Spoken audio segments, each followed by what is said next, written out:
So, students go to school to learn. Teachers go to school to teach. And student teachers go to school to teach and learn. Now, sometimes there's an unequal balance. This was one of those days. You get 2 student teaching experiences out of 3, either elementary school, middle school, or high school.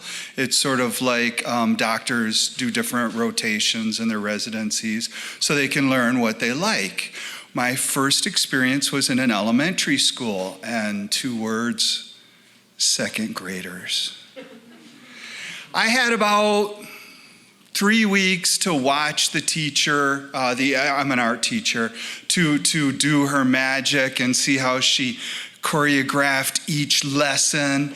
And I was getting more and more excited because my first time that I would teach them would be observed by someone from my college.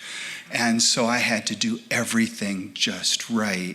And I decided I would do something on undersea creatures. So I went through a pile of National Geographics, ripping out every picture of fish and shrimp and shark and octopus. I found everything undersea, and I cut it out nicely and glued it to cardboard. And the night before my observation, I hung it all from the ceiling with blue and brown and purple yarn, and I made this whole classroom look like an undersea world. And I turned the lights down, and I waited in the hallway, and all the second graders came. And if you can rely on anything with second graders, it's their imagination. So I stood out in the hallway, and I said, okay, I have to tell you, last night, I filled the classroom with water, and I put sharks and eels, I put crawdads and crayfish and lobster and clams. I filled it with every undersea creature you can imagine.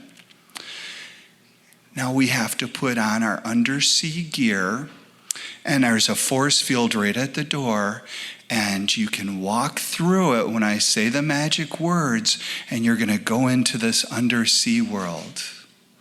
I wasn't prepared for what would happen next. The first few students walked in, and they saw a shark. They started running. Other kids came in, and they started laying on the floor and squishing themselves across the floor. There's eels over here, and they started running back and forth, and I had no control. And I'm looking in the back of the room at the person who's observing me, and I'm thinking, this is my demise. This is the end of my career before it even starts. And the kids are just getting louder and crazier. They run into each other. They're running from one side of the room to the other, screaming shark and octopus, and I have no idea what to do next. I'm agitated, and then I do what anyone would do. I raised my voice a little bit, and I said, I'm sorry. And the kids kind of glanced at me, and I said, I forgot to put air in your tanks. And all at once, they're holding their mouths. They're starting to turn red. No noise, but they're holding their... I said, but if you go back to your tables quietly, I have air hoses there that you can breathe through. And so they all started going back to their seats, and they took the fictitious air hoses, and that probably didn't look very good with the observer.